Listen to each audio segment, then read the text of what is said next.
Bien, muchas gracias. Como dice nuestro pastor Javier, somos vecinos, estamos aquí cerquita. No hay rivalidad entre nosotros, aunque entre Tarrasa y Sabadell siempre hay una sana rivalidad, pero no es así entre nosotros. Estamos muy contentos, estamos gozosos en esta mañana de poder estar compartiendo esta fiesta, compartiendo el culto al Señor, todos juntos, alabando y glorificando el nombre del Señor. Para nosotros es un gozo, es una gran alegría poder estar con vosotros en esta mañana y juntos glorificar el nombre del Señor. Tenemos también saludos, como no, de la IEG en Tarrasa.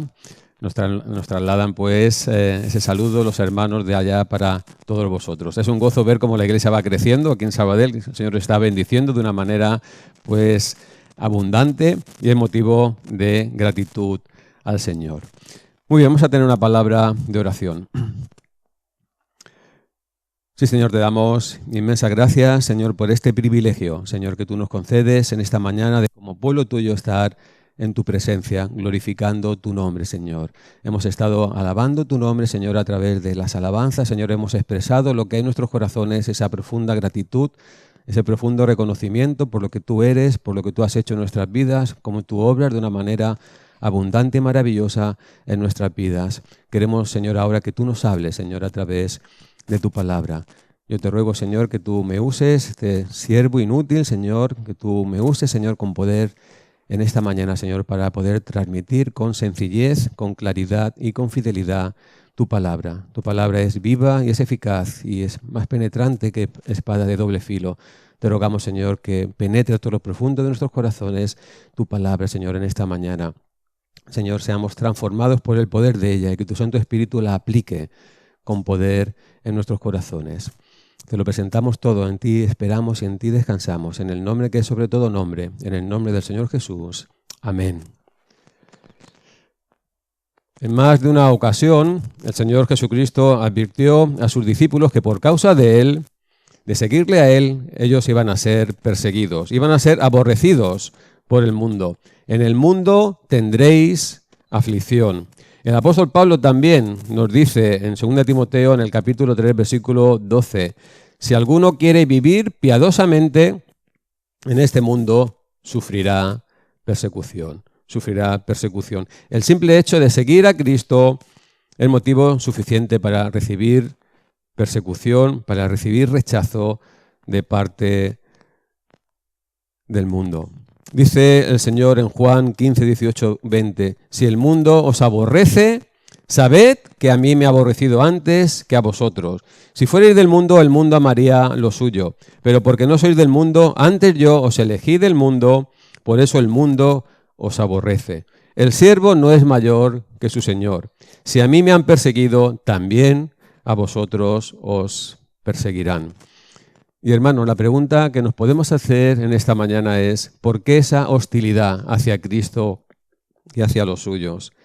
¿Qué hay en el Señor que mueve a los hombres no solo a rechazarlo a Él, sino también rechazar a todos los que le aman y le siguen? Cristo responde en esta pregunta en el versículo 25 de este capítulo 15 de Juan. Sin causa me aborrecieron. Sin causa me aborrecieron. No hay nada malo en él que justifique esa actitud, pero aún así le aborrecen a él, nos aborrecen a nosotros, a los cristianos. Y es precisamente acerca de este aborrecimiento sin causa que trata el Salmo 2, en el cual vamos a estar meditando en esta mañana. Un salmo escrito por David unos 1000 años antes de la encarnación del Señor Jesús. Si me acompañáis en la lectura, vamos a leer este Salmo número 2, el Salmo segundo.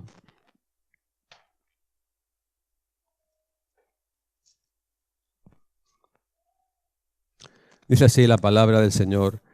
¿Por qué se amotinan las gentes y los pueblos piensan cosas vanas? Se levantarán los reyes de la tierra y príncipes consultarán unidos contra Jehová y contra su ungido, diciendo, rompamos sus ligaduras y echemos de nosotros sus cuerdas. El que mora en los cielos se reirá. El Señor se burlará de ellos. Luego hablará a ellos en su furor y los turbará con su ira. Pero yo he puesto mi rey sobre Sión, mi santo monte. Yo publicaré el decreto. Jehová me ha dicho, mi hijo eres tú, yo te engendré hoy. Pídeme y te daré por herencia las naciones, y como posesión tuya los confines de la tierra. Los quebrantarás con vara de hierro, como vasija de alfarero los desmenuzarás. Ahora pues, oh reyes, sed prudentes, admitid amonestación, jueces de la tierra, servid a Jehová con temor y alegraos con temblor. Honrad al Hijo, para que no se enoje y perezcáis en el camino, pues se inflama de pronto su ira. Bienaventurados todos los que en él confían. Amén. El tema de este Salmo 2 es el reino de Dios y la extrema oposición que todo ser humano, que la raza caída, que todo ser humano tiene hacia dicho reino. Vamos a dividir este Salmo en 4 puntos, en 4 apartados, en 4 escenas. El primer apartado, el primer punto del Salmo lo vemos en los versículos del 1 al 3. Vemos un amotinamiento contra Dios y su ungido. En el segundo punto, versículos del 4 al 6, vemos la reacción que produce en el cielo dicho motín, dicho amotinamiento. Y en el tercer apartado o escena vemos en los versículos del 7 al 9 el decreto emitido en la corte celestial acerca del Mesías a pesar de ese motín. Y ya finalmente vemos en los versículos del 10 al 12 unas palabras de advertencia, de amonestación, de exhortación hacia los amotinados. Vamos a ver el primer punto, ese motín, ese amotinamiento. ¿Por qué se amotinan las gentes y los pueblos piensan cosas vanas? Se levantarán los reyes de la tierra y príncipes consultarán unidos contra Jehová y contra su ungido, diciendo, rompamos sus ligaduras y echemos de nosotros sus cuerdas. Lo que David está describiendo aquí es un enorme campo de batalla. Un enorme campo de batalla donde están reunidos en un ejército, podemos pensar, gigantesco, todas las naciones de la tierra luchando contra un enemigo común. Están luchando contra un enemigo común. Se han levantado todas las naciones de la tierra en ese campo de batalla, se aglutinan contra un enemigo común. La palabra que Reina Valera traduce como amotinar da la idea de un tumulto, da la idea de un tumulto lleno de furia, lleno de rabia, lleno de mucho ruido, pero al mismo tiempo planificado. Al mismo tiempo planificado. Por eso algunas versiones traducen amotinar como conspirar. ¿Por qué conspiran las gentes? ¿Por qué conspiran las gentes? Conspirar es un término militar que resalta la idea de una rebelión de un inferior hacia un superior, una rebelión contra la autoridad. Y el conflicto que está David describiendo en esta escena es una conspiración premeditada. Es una conspiración premeditada en la que todos los rebeldes que están allí en ese campo de batalla están comprometidos en esa conspiración. Están totalmente comprometidos en dicha conspiración. Todos los soldados que están en ese campo de batalla tomaron la decisión de estar ahí. No están porque sí, tomaron la decisión de estar ahí. Están ahí porque quieren formar parte de dicha rebelión, quieren formar parte de dicho amotinamiento. De hecho, la palabra que se traduce aquí como pensar es el mismo verbo que se traduce como meditar en el versículo 2 del Salmo 1.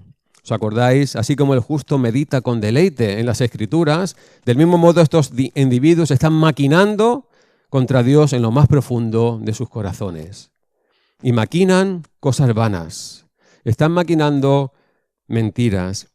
Y hermanos, aunque en muchos aspectos este mundo es un mundo muy dividido, es un mundo muy fragmentado, en lo que respecta a este conflicto, todos están perfectamente unificados. Todos están perfectamente unidos. Tienen un frente en común y están aglutinando, están aunando todas sus fuerzas contra ese enemigo. Y ese enemigo es Jehová y su ungido. Ese enemigo es Jehová y su ungido. En el Antiguo Testamento, los reyes, los profetas y los sacerdotes eran colocados en su oficio ungiéndoles con aceite. Eran colocados en su oficio ungiéndoles con aceite. Así que la frase el ungido de Dios se refiere a aquel que está representando a Dios en cualquiera de estos oficios. Pero el ungido del que se habla en el Salmo 2 es un ungido muy especial. Es un ungido muy especial. No solo por el hecho de que en él se conjugan, se aunan los tres oficios, el de profeta, el de sacerdote y rey al mismo tiempo, algo que nunca ocurrió en el Antiguo Testamento, sino también porque este Mesías, este Cristo, no es otro que el mismo Hijo de Dios. Es el Hijo de Dios, como el salmista revela también en los versículos del 7 al 12. Y él es precisamente el objeto de aborrecimiento, de odio, en este complot, en este motín de carácter universal. Como decíamos, si algo caracteriza a este mundo es que está muy fragmentado, está totalmente dividido. Los hombres discrepan, tienen diferencias en muchas cosas, a nivel político, a nivel económico. Vivimos una sociedad fragmentada, cada uno pues tiene sus opiniones, no hay unidad, pero en lo que se refiere al rechazo de Dios y de su ungido, todos tienen una misma mente, todos tienen un mismo corazón. Y esto lo vemos de una manera muy clara, lo vemos evidenciado en la vida y en el ministerio de nuestro Señor Jesucristo. En los días del Señor la sociedad judía estaba muy dividida, estaba muy fragmentada. Había facciones rivales. Por un lado estaban los fariseos, estaban los saduceos, estaban los escribas, estaban los judíos, los gentiles, pero todos se pusieron de acuerdo para quitarlo a él, para quitar a Cristo del medio, porque Cristo era una molestia, era un estorbo para todos ellos. Y es interesante, hermanos, señalar que los primeros discípulos interpretaron lo que estaba sucediendo en Jerusalén a la luz de este Salmo 2. Este rechazo de Cristo que vivían en aquellos días en Jerusalén lo interpretan a la luz de este Salmo 2. Ellos aplicaron el Salmo 2 a esa situación que estaban viviendo. En Hechos 4, 24 al 28, después de que Pedro y de que Juan fueran llevados ante el concilio y amenazados para que no continuaran predicando, el Evangelio nos dice el texto de Hechos 4 que los discípulos alzaron unánimes la voz a Dios y dijeron: Soberano Señor, tú eres el Dios que hiciste el cielo y la tierra, el mar y todo lo que en ellos hay, que por boca de David tu siervo dijiste. Y ahora está citando este pasaje de Hechos 4, el Salmo 2. ¿Por qué se amotinan las gentes y los pueblos piensan cosas vanas? Se reunieron los reyes de la tierra y los príncipes se juntaron en uno contra el Señor y contra su Cristo, porque verdaderamente se unieron en esta ciudad contra tu santo Hijo Jesús, a quien ungiste Herodes y Poncio Pilato, con los gentiles y el pueblo de Israel, para hacer cuanto tu mano y tu consejo habían antes determinado que sucediera. Fijémonos, hermanos, Herodes y Poncio Pilato, que hasta ese momento eran enemigos, estaban enemistados entre sí, pero tenían en común que ellos odiaban a Cristo. De la misma manera, gentiles y el pueblo de Israel, dos razas que mantenían una hostilidad constante, encontraron ellos una causa común: declararle la guerra al Dios del cielo y borrar por completo la memoria de su Hijo. Y a través de los siglos, a través de todos los años, este ha sido el punto de contacto en el cual se han puesto de acuerdo todas las ideologías, todas las filosofías, todas las corrientes de opinión del mundo incrédulo. El mundo puede estar muy dividido, y de hecho lo está, pero en lo que respecta a ese odio, al aborrecimiento, al Dios vivo y verdadero y a su Hijo, todos están de acuerdo. El cumplimiento puntual de este salmo se dio cuando Pilatos, Herodes, los judíos y gentiles conspiraron contra Jesús. Se dio en aquel momento, de una manera puntual, ese cumplimiento, pero también este salmo se cumple de una manera continua, de una manera cíclica, en la era de la Iglesia. Cada vez que el Señor Jesús es proclamado como Señor y Cristo, y dicha proclamación encuentra una resistencia pasiva, una resistencia activa. Se está cumpliendo hoy en día en esta sociedad anticristiana en la cual estamos viviendo. Ese rechazo continúa de una manera cada vez más y más grande. Se está acrecentando cada día que pasa mucho más. A lo largo de toda la historia del ser humano, este ha tratado por todos los medios de destronar a Dios de su trono. No soporta la idea de un Dios soberano que está en el trono y que está gobernando y que él hace todas las cosas según el designio de su voluntad. No lo soporta el ser humano. De ahí la expresión de asombro con la cual David abre este salmo. ¿Por qué? ¿Por qué esta hazaña contra el Dios del cielo y contra su Hijo? ¿Por qué esta enemistad? David no está esperando que alguien le responda. Este por qué, más que una pregunta, es más bien una expresión de asombro y de indignación. ¿Acaso, se está preguntando David, puede haber algo más necio, puede haber algo más absurdo que las criaturas declaren la guerra al Creador y a aquel que ha sido ungido por él como Rey de Reyes y Señor de Señores? ¿Puede haber algo más absurdo? Es por eso que el salmista comienza diciendo que este es un pensamiento vano. Este es un plan que los hombres han trazado que está condenado al fracaso desde el principio. No va a prosperar este plan. Está condenado al fracaso. Estos hombres están armando una revuelta, están conspirando, están armando un motín del que no hay modo alguno del que puedan salir victoriosos. Y una vez más nos preguntamos ¿por qué? ¿Por qué? ¿Por qué esa hostilidad que lleva a los hombres a una locura como esta? ¿Cuál es el problema? ¿Dónde está el problema? ¿Cuál es el mal que Dios y su Hijo Jesucristo han hecho para que estos hombres quieran destronarlo de su trono? En Jeremías 2, Dios formula esta misma pregunta. Jeremías 2 está formulando esta misma pregunta. Así dijo Jehová, ¿qué maldad hallaron en mí vuestros padres que se alejaron de mí y se fueron tras la vanidad y se hicieron vanos? ¿Qué maldad hallaron en mí? Me dejaron a mí fuente de agua viva y cavaron para sí cisternas rotas que no retienen agua. ¡Qué maldad! ¡Qué maldad vieron vuestros padres en mí! Dios no ignora esta razón, Dios la conoce. El salmista nos da la clave en este salmo, en el Salmo 2, en el versículo 3. Rompamos sus ligaduras y echemos de nosotros sus cuerdas. Rompamos sus ligaduras y echemos de nosotros sus cuerdas. Ahí está la esencia del problema. Ahí está el kick de la cuestión. Los hombres resisten la autoridad de Dios. No soportan la idea de tener que someterse a sus baremos, a sus normas, a su ley. No lo soportan. Cuando piensan en los mandamientos de Dios, no ven sus mandamientos como mandamientos buenos, como leyes de un padre bueno que los ama. Los perciben como cadenas que los esclavizan. Rompamos sus ligaduras. Echemos de nosotros sus cuerdas. La idea que nos dan estos verbos es, vamos a quitarnos de encima este yugo que tenemos, no lo podemos soportar. Vamos a arrojarlo lo más lejos posible. No queremos sobre nosotros que nadie gobierne.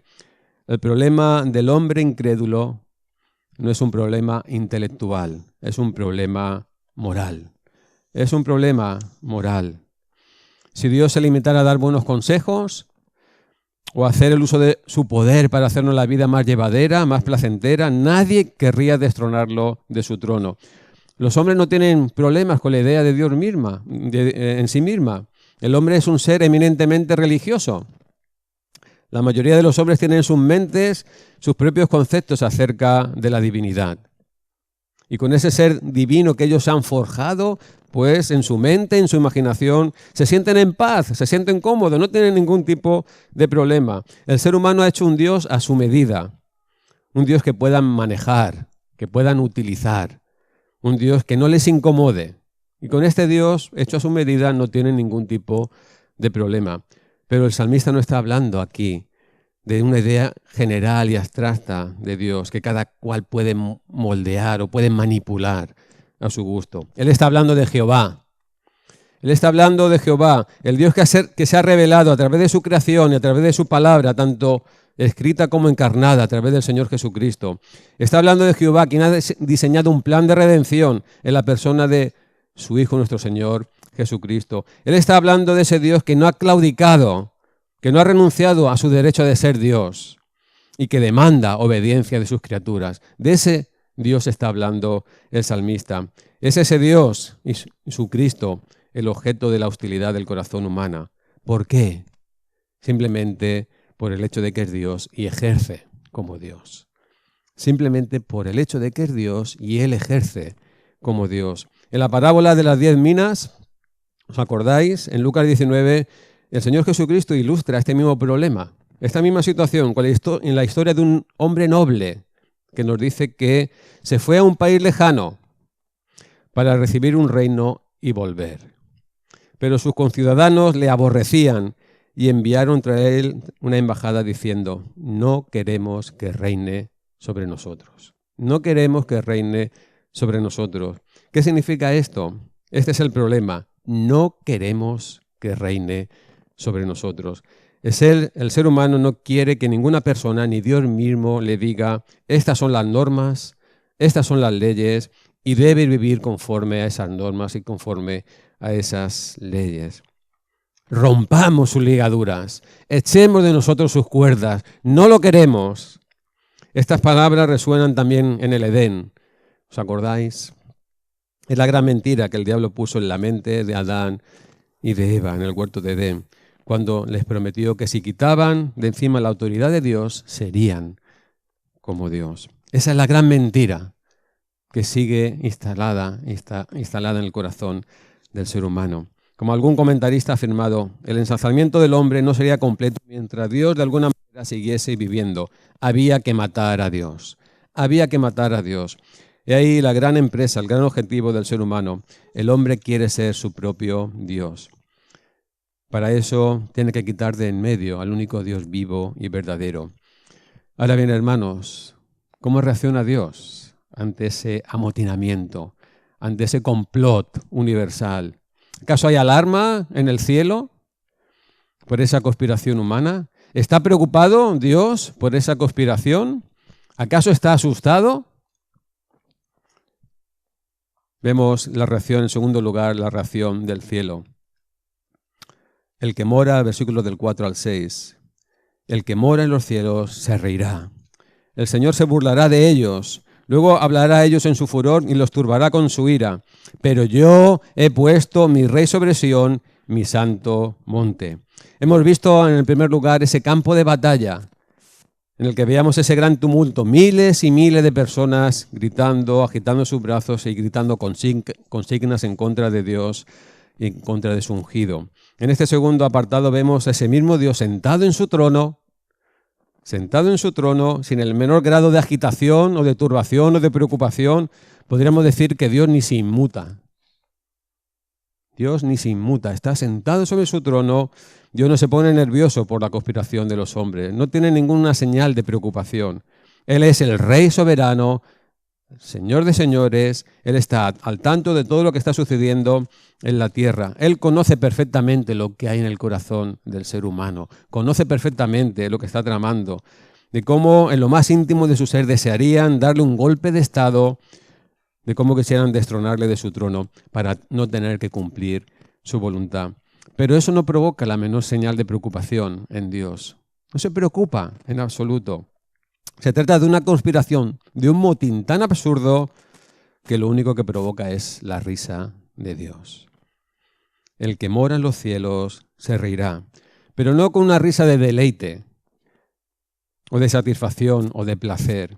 A Dios no le causa gracia que sus criaturas se rebelen y conspiren contra Él.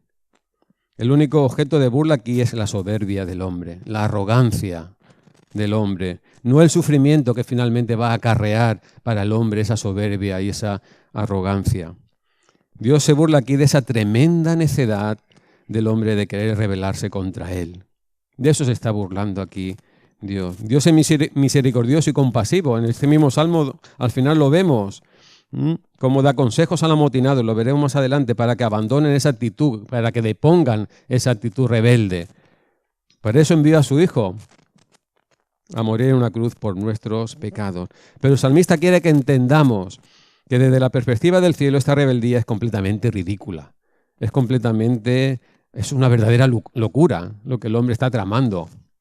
Su risa, hermanos, es el presagio de su ira. Dice el versículo 5, luego hablará a ellos en su furor y los turbará con su ira. Hablará a ellos en su furor y los turbará en su ira. Y cuando la Biblia habla acerca de la ira de Dios, no se refiere pues a una rabia ciega e incontrolada. No se refiere al tipo de ira que el hombre pues hace que pierda los estribos o que pierda la cabeza, sino más bien se está refiriendo a la justa indignación de Dios contra el pecado de sus criaturas y al consecuente castigo que este pecado merece. Muchas personas malinterpretan la paciencia de Dios como un síntoma de debilidad en Él, pensando que pueden tomar a broma su santidad, que pueden tomar a broma su justicia. Pero el hecho de que Dios no castigue el pecado en sí mismo, en el mismo momento en que cada pecado es cometido, no quiere decir que el hombre pueda tener en poco su justicia y salir bien librado. Nuestro Dios es paciente, como dice en segunda de Pedro, no queriendo que ninguno perezca, sino que todos procedan al arrepentimiento. Él es paciente Pero esa paciencia de Dios tiene un límite. Esa paciencia de Dios tiene un límite solo conocido por Él. Y cuando ese límite es traspasado, ya no queda más esperanza para el pecador. Cuando ese límite es traspasado, ya no queda más esperanza para el pecador. Dice el apóstol Pablo en Romanos que tengamos en cuenta la bondad de Dios, pero también la severidad de Dios. Y también en Romanos 2 nos está diciendo, Romanos 2 del 4 al 6, o menosprecia la riqueza de su benignidad, paciencia y longanimidad, ignorando que su benignidad te guía al arrepentimiento, pero por tu dureza y por tu corazón no arrepentido atesoras para ti mismo ira para el día de la ira y de la revelación del justo juicio de Dios, el cual pagará cada uno conforme a sus obras. Dios es Dios. La ira del hombre no le atemoriza ni un ápice, pero esa ira sí que hace daño al ser humano. Esa ira sí que hace daño al hombre. Porque al final de cuentas, hermanos, Dios va a hacer lo que Él se ha propuesto hacer. Él va a hacer lo que Él se ha propuesto hacer y nada ni nadie va a poder impedírselo. Nada ni nadie puede frustrar lo que Él ha decretado. De ahí que sigue diciendo el Salmista, versículo 6, pero yo, a pesar de esa conspiración, a pesar de lo que estáis tramando, yo he puesto a mi rey sobre Sión, mi santo monte.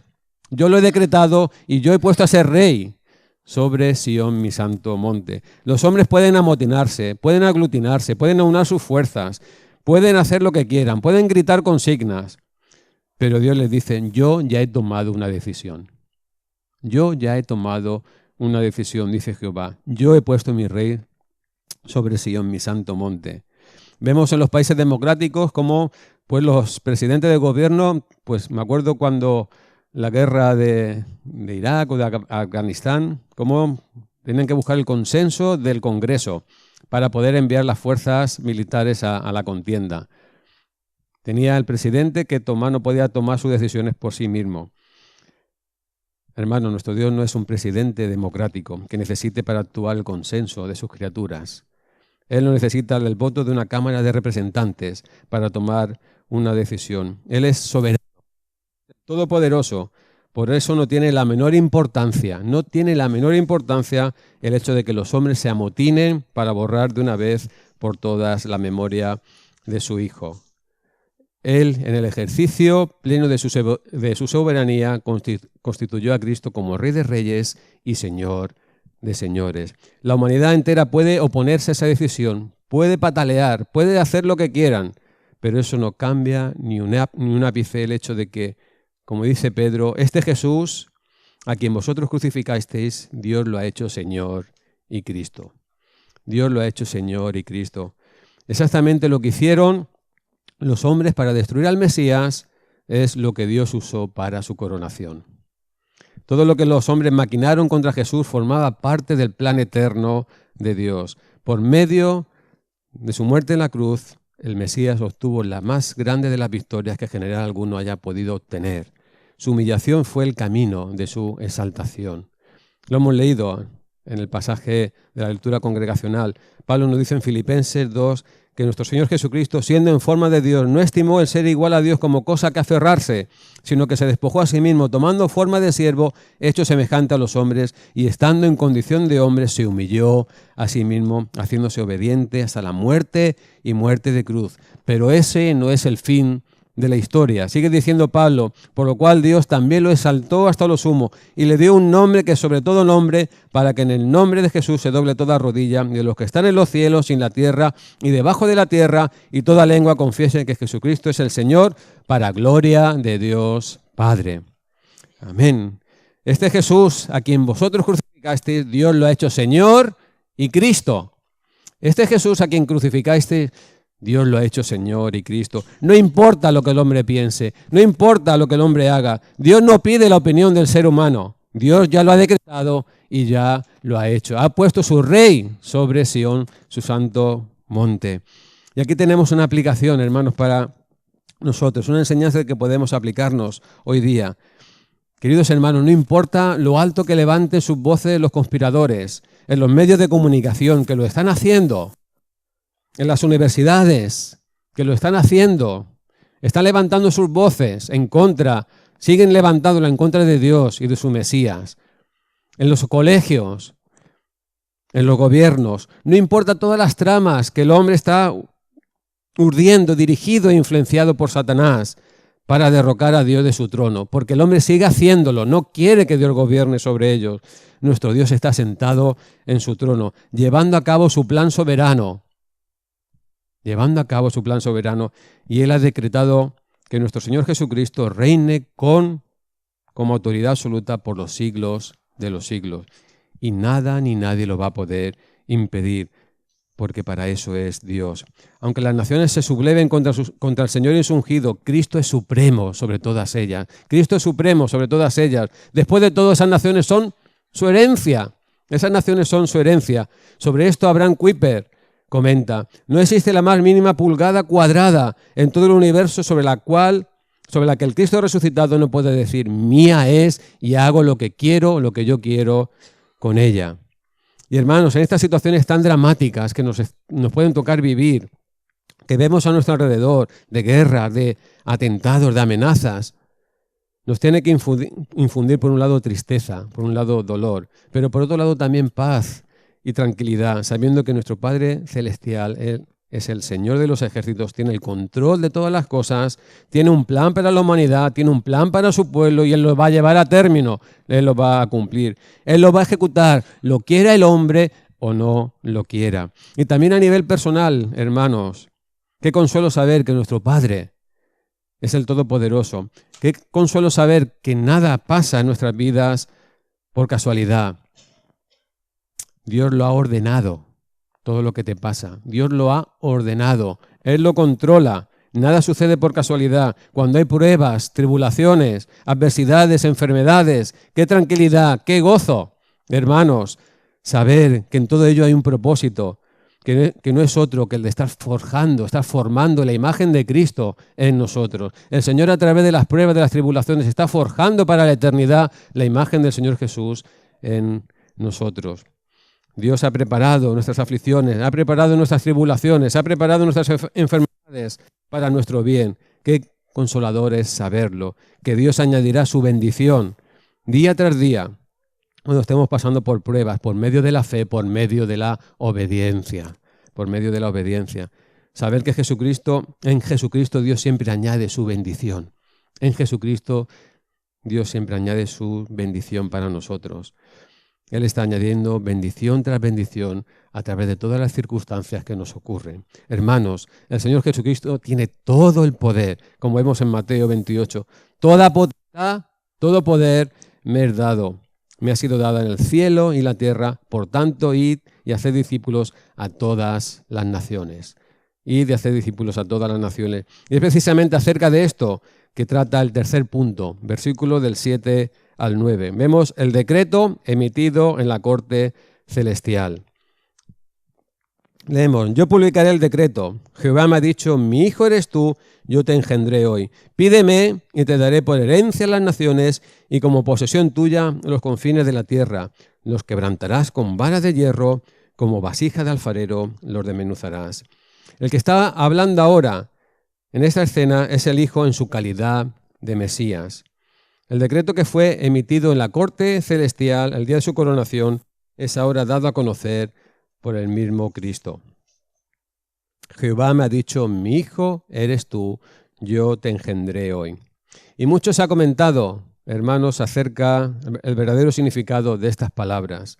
¿En qué sentido se usa la palabra engendrar aquí, dado que la Biblia enseña que Jesucristo es la segunda persona de la Trinidad y por lo tanto eterno? ¿Cómo es que el mismo Cristo dice que Él fue engendrado? Tenemos aquí un pequeño problema.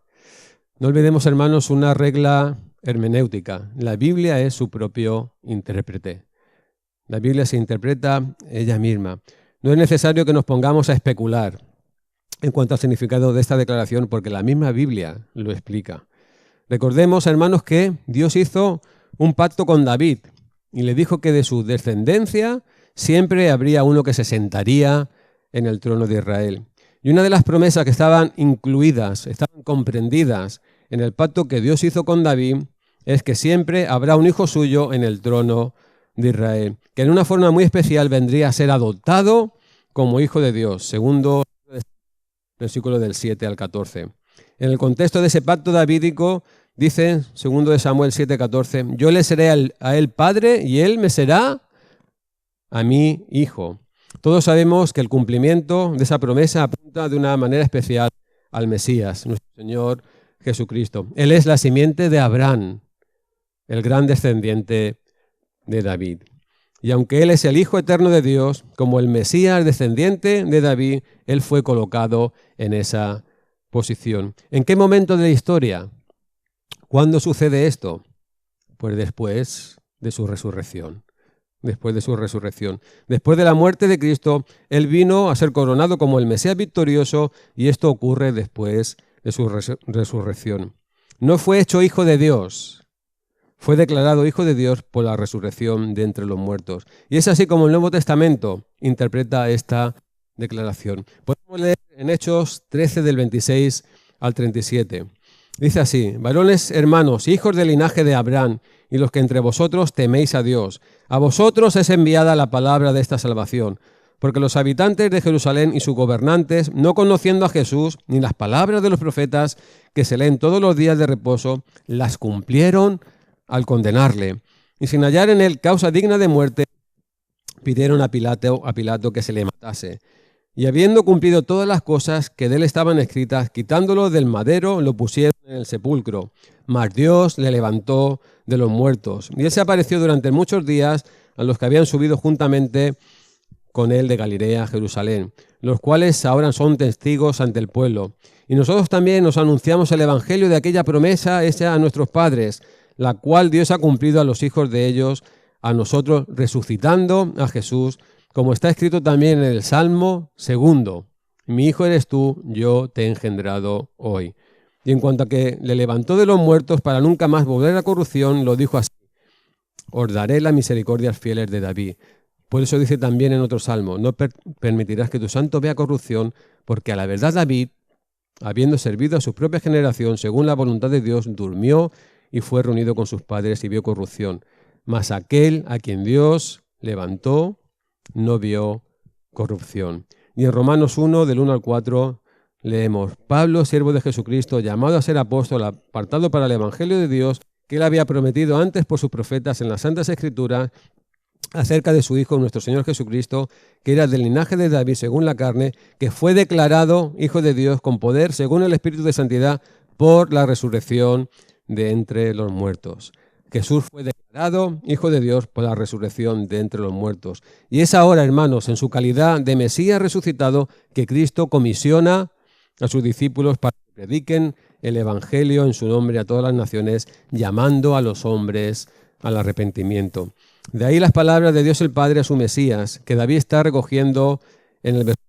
Fijaos, pídeme y te daré por herencia a las naciones y como posesión tuya los confines de la tierra. ¿No vemos, hermanos, en este versículo las palabras de Cristo en la Gran Comisión? Id y haced discípulos a todas las naciones. Id y haced discípulos a todas las naciones. Llevad el Evangelio hasta los últimos rincones de la tierra. Ahora fijémonos en algo. El Dios que ha decretado el triunfo del reino mesiánico también ha decretado los medios a través de los cuales ese reino se iba a establecer en la tierra. Uno de ellos es la proclamación, la predicación de la palabra del Señor, la locura de la predicación. El otro medio es la oración. En este salmo encontramos, es interesante, una promesa del Padre al Hijo. Pídeme y te daré por herencia a las naciones. Y a la luz de esta promesa que debemos considerar la oración intercesora del Señor Jesucristo en Juan 17, donde no solo pide por los que ya creían en Él, sino también por los que han de creer en mí por la palabra de ellos. Aquí Cristo le pide al Padre lo que el Padre le dijo que le pidiera. Pídeme, te daré por herencia a las naciones. Este texto también nos enseña, como creyentes, a estar interesados, a estar comprometidos, a estar involucrados en el avance de las misiones, porque Cristo mismo está interesado en dicho avance.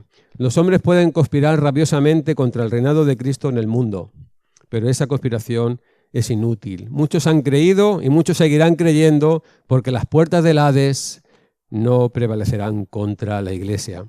El reino de Cristo va a continuar expandiéndose a través de la predicación y a través de la oración hasta que todos los enemigos sean puestos por estrado bajo sus pies. Unos por medio del arrepentimiento, otros cuando sean subyugados a la fuerza y arrojados a la condenación del infierno.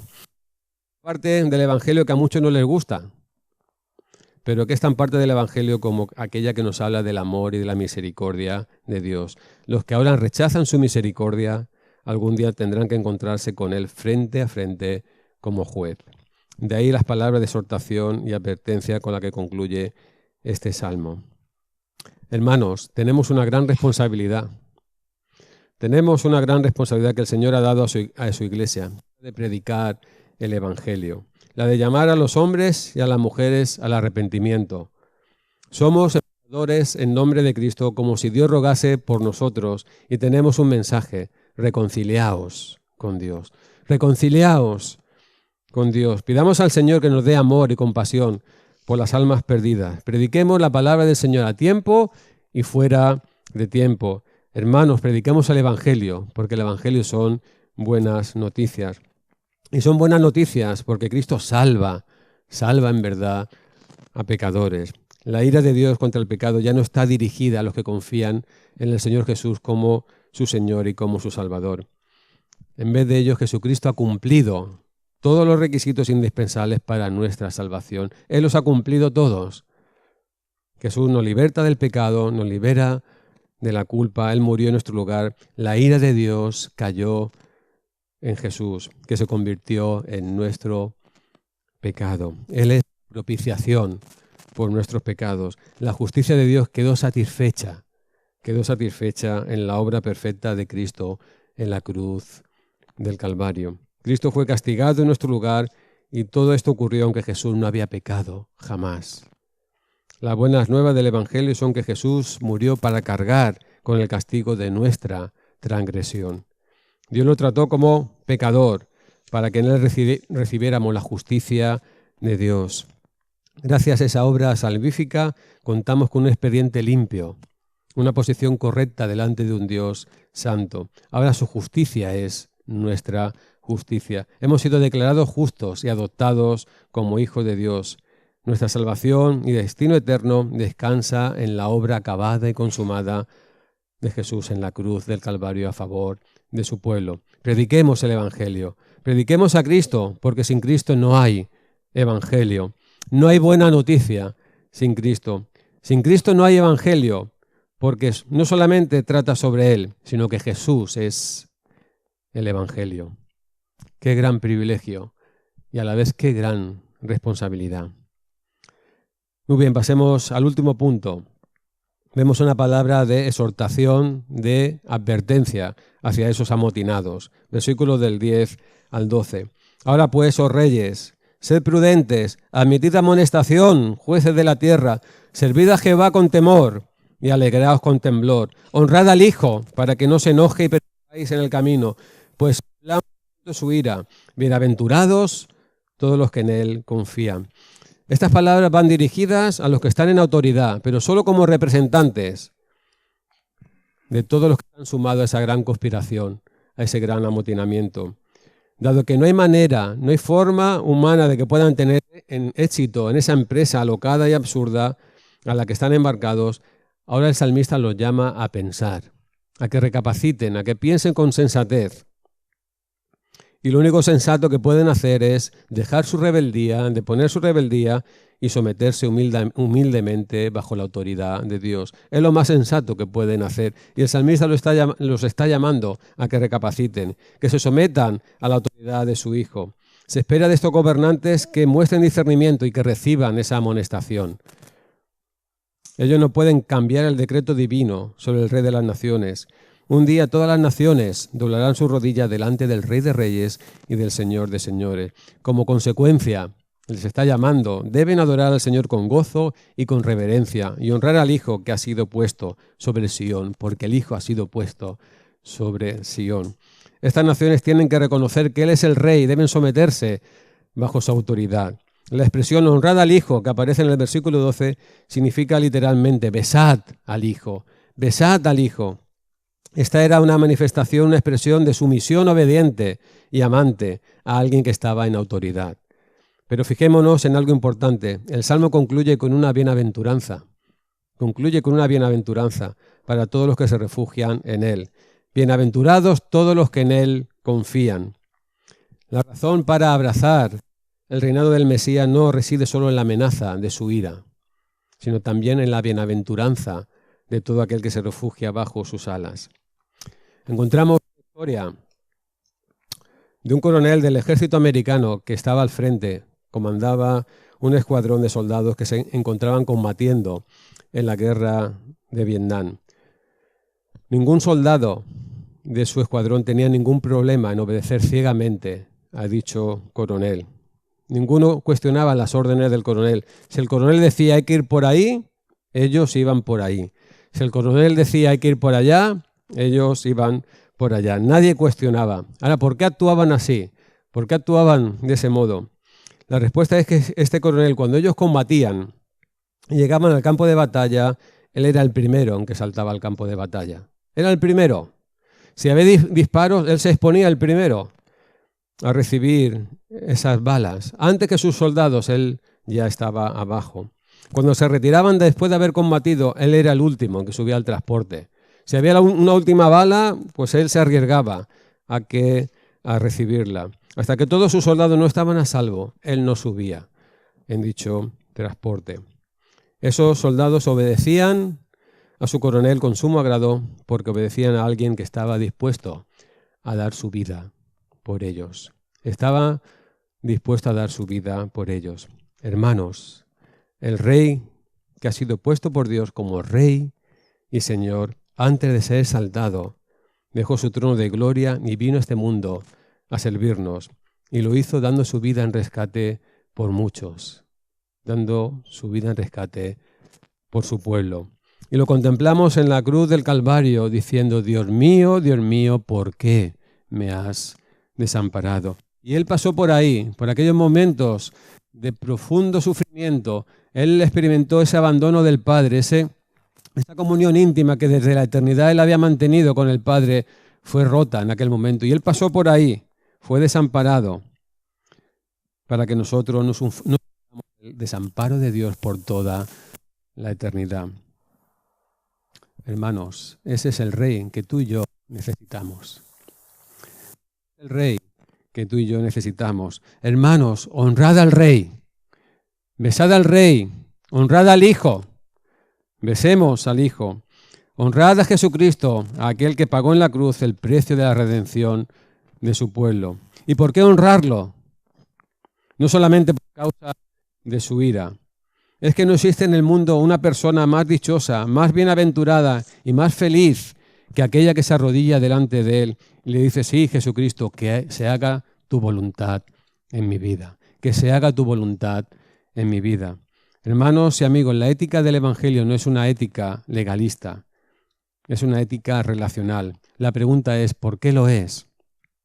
¿Por qué debemos administrar nuestro dinero de una manera determinada, tal como lo enseñan las Escrituras? ¿Por qué debo tratar a mi esposa? ¿Por qué debo tratar a mis hijos? Tal y como lo dicen las Escrituras, siguiendo las directrices que emanan de la palabra del Señor. ¿Por qué debo obedecer a mi jefe en el trabajo, aun cuando me cueste? Tal como dice la palabra del Señor. Joven, ¿por qué debo guardarme puro hasta mi matrimonio? Por una sencilla razón, por mi relación con el Rey. Por mi relación con el Rey. Si quitamos al Rey, si quitamos al Señor Jesucristo de nuestras vidas, todo se convierte en reglas legalistas que nos esclavizan. Reglas, por otro lado, que hallamos en multitud de religiones y filosofías. Sin embargo, ¿qué hace la diferencia? La diferencia lo hace lo siguiente, que yo voy a administrar mi dinero, yo voy a relacionarme con mi familia, voy a obedecer a mi jefe, como la palabra de Dios me enseña, porque yo he creído que este Jesús que fue crucificado, Dios lo ha hecho Señor y Cristo. Dios lo ha hecho Señor y Cristo. Y ahora en mi vida se va a hacer lo que Él diga. Ahora en mi vida se va a hacer lo que Él quiera. Y en aquellas áreas de mi vida que todavía yo estoy luchando, que tengo que entregarle todavía al Señor. Yo seguiré luchando para someterla bajo los pies de aquel que me salvó, para someterla bajo los pies de aquel que dio su vida por mí en la cruz del Calvario. Como bien señala un comentarista, lo que el temor y el orgullo del hombre interpretan como esclavitud, rompamos sus ligaduras y echemos de nosotros sus cuerdas, es todo lo contrario. Es gozo, es seguridad, es felicidad. No hay nada mejor para el hombre que ser siervos de Dios. Lo mejor que nos puede pasar en nuestra vida es ser esclavos de Cristo, ser esclavos de nuestro Dios. Lo mejor que nos puede pasar es que depongamos nuestra rebeldía, porque a la larga todos somos siervos, todos somos esclavos, o de Satanás o de nuestro propio pecado. En definitiva, somos esclavos de algo o de alguien. Y Dios nos está llamando aquí a una esclavitud diferente, que Él mismo dice, llevad mi yugo sobre vosotros y aprended de mí, que soy manso y humilde de corazón, y hallaréis descanso para vuestras almas, porque mi yugo es fácil y ligera mi carga. Hermanos, honrad al Hijo, besad al Hijo, honrad al Rey, besad al Rey. No se trata de buscar protección contra Él, sino protección en Él. Él cuida de su pueblo, somos sus hijos, somos sus siervos, somos sus esclavos, pero sus cadenas son cadenas que paradójicamente nos liberan y nos dan seguridad y paz. Llevad mi yugo sobre vosotros, porque mi yugo es fácil y ligera mi carga. Hermanos, qué consuelo es saber que nuestro Dios reina, que nuestro Dios es el Todopoderoso, que Él es el dueño y Señor de todas las cosas, que Él tiene un propósito para la humanidad, para los reyes, para los gobernantes. Él es el dueño y Señor de toda la historia y nada ni nadie va a frustrar sus propósitos. Para Dios no hay accidentes, para Dios no hay un plan B. Las naciones son como una gota de agua que cae del cubo. Nuestro Dios reina y Él ha puesto a su ungido como rey.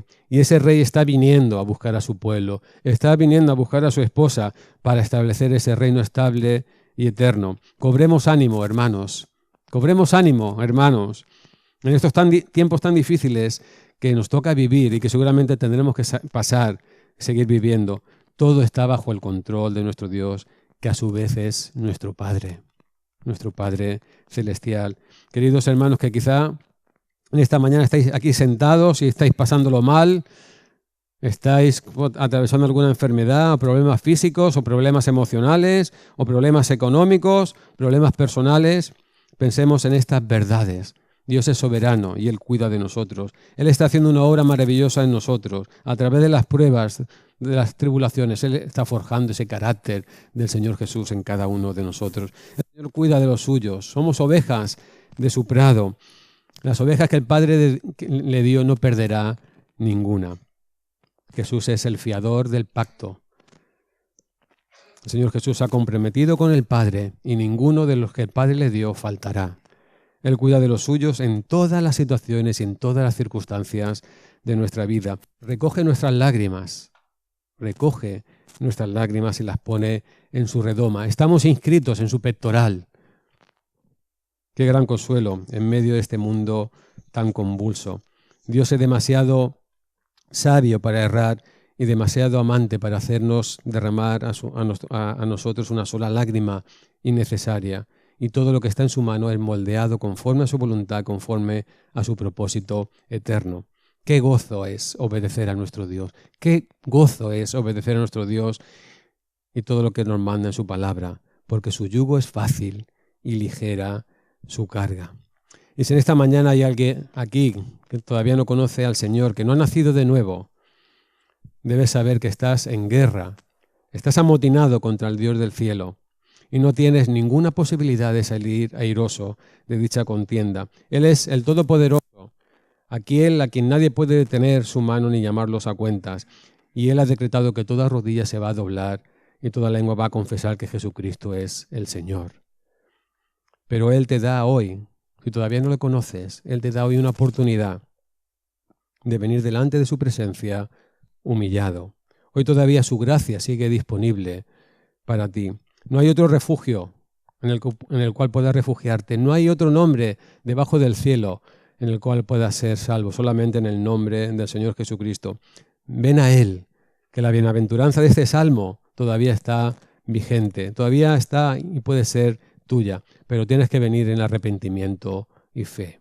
Tienes que venir humillándote delante de su presencia en arrepentimiento y fe. Pídele a Dios que te abra los ojos de la fe, que te dé ese arrepentimiento, esa disposición en tu corazón que te lleve a un genuino arrepentimiento. Y de ese modo esté dispuesto a separarte de tu vida de pecado y a reconciliarte con Dios, confiando únicamente en la obra redentora y salvadora del Señor Jesucristo. Hermanos, honrad al Rey, besad al Rey, a Él sea toda la gloria y todo el honor. Amén.